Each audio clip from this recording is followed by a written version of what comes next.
Boa noite, ouvinte do Gato da Madrugada. Espero que você esteja bem. E caso não esteja, que esse vídeo possa te ajudar de alguma forma. Hoje eu trago para vocês mais um conto de Edgar Allan Poe. O Retrato Oval, Life and Death, 1842. O castelo onde meu criado decidiu entrar à força, não consentindo que eu, ferido como estava, tivesse que passar a noite ao relento. Era uma dessas construções, misto de grandeza e de melancolia, que por longo tempo ergueram sua fronte orgulhosa no meio dos Apeninos, tanto na realidade como na imaginação da senhora Heathcliff.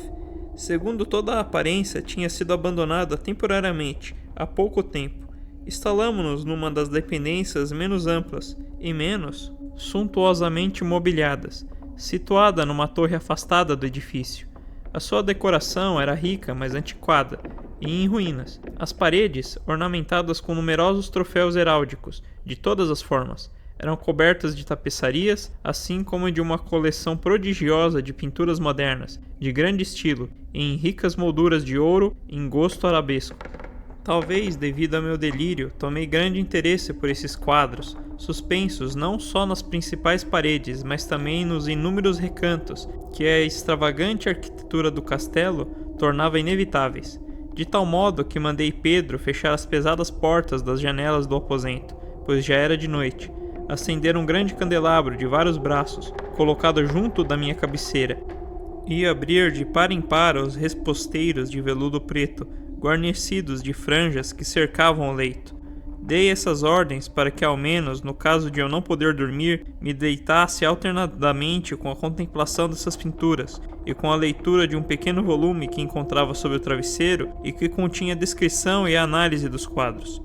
Li durante muito tempo, contemplei religiosamente e devotamente. As horas consumiam-se rápidas e gloriosas, e chegou meia-noite. A posição do candelabro não me agradava, por isso, estendendo a mão com dificuldade para não incomodar o meu criado, que repousava, coloquei o objeto de maneira que fizesse incidir os seus raios plenamente sobre o livro. Mas o efeito produzido foi absolutamente inesperado.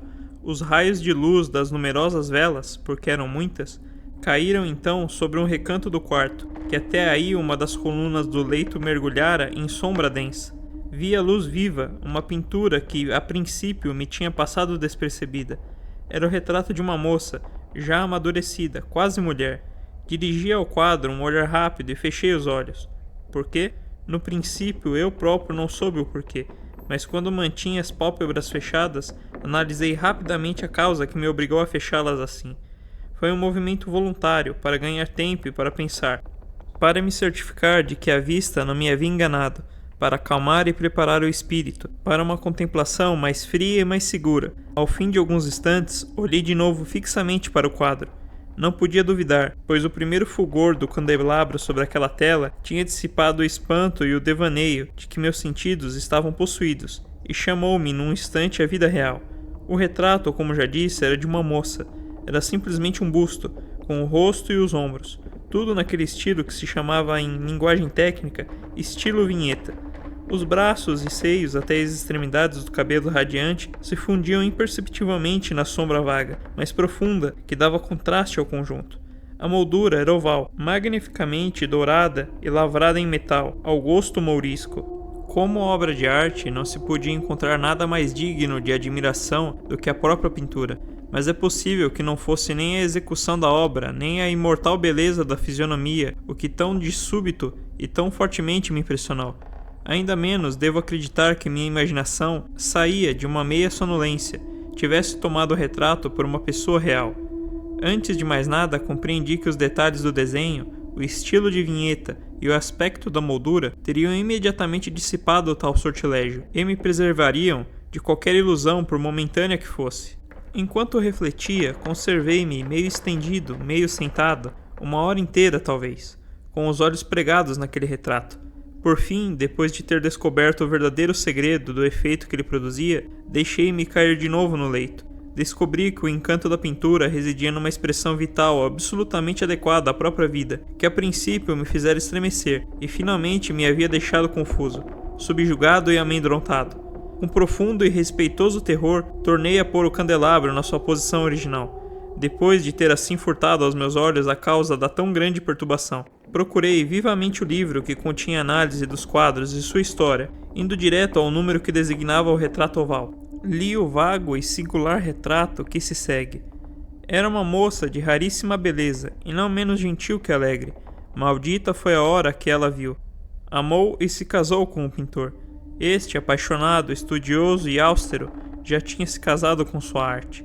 E ela, moça de rara beleza e não menos gentil que alegre, toda luz e sorrisos, com o feitio folgazão de uma jovem corça, amando com uma ternura de todas as coisas e odiando apenas a arte que era sua rival, só temia a paleta e os pincéis, e os outros instrumentos que o privavam de sua presença, do bem amado. Terrível coisa foi para a dama ouvir o pintor exteriorizar o desejo de pintá-la tão bem. Mas ela, humilde e obediente, pousou durante longas semanas, na sombra e na alta câmara da torre, onde a luz se filtrava unicamente pelo teto e incidia sobre a desmaiada tela. Ele, porém, o pintor, punha toda a sua glória naquela obra, que progredia lentamente. Era um homem apaixonado, estranho, meditabundo, perdido em devaneios, de tal maneira que não percebia como a luz, que tão lugubrante, caía naquela torre isolada, requia a saúde e o espírito de sua mulher, que se definhava visivelmente para toda a gente, menos para ele. E ela sorria sempre, sempre, sem se queixar, pois via que o pintor, de tão grande renome, sentia vivo e ardente prazer na sua tarefa, e trabalhava noite e dia para pintar aquela que tão ternamente amava, mas que se debilitava cada vez mais, dia após dia. E na verdade, aqueles que contemplavam o retrato falavam em voz baixa da semelhança, como de extrema maravilha, como da prova do talento do pintor, não menor do que seu amor profundo por aquela que ele tão miraculosamente pintava. Um dia, contudo, quando a tarefa estava no fim, ninguém mais foi admitido na torre. O pintor havia enlouquecido, com o ardor que punha no seu trabalho, e raramente desviava o olhar da tela, mesmo para contemplar o rosto da mulher. Ele não queria ver que as cores que espalhava na tela eram tiradas das faces daquela que estava junto de si, e quando muitas semanas já tinham passado e muito pouco restava para fazer, nada mais que um retoque na boca e uns laivos nos olhos, o espírito da retratada ainda palpitou com uma chama viva de uma lâmpada. Foi então feito o retoque e posto os laivos, e por momentos o pintor quedou-se em êxtase diante do trabalho concluído, mas um minuto depois, ainda a contemplá-lo, ele estremeceu e, tomado de assombro, gritou com uma voz estrepitosa: "Mas é a própria vida!" E então, bruscamente, voltou-se para contemplar a sua amada.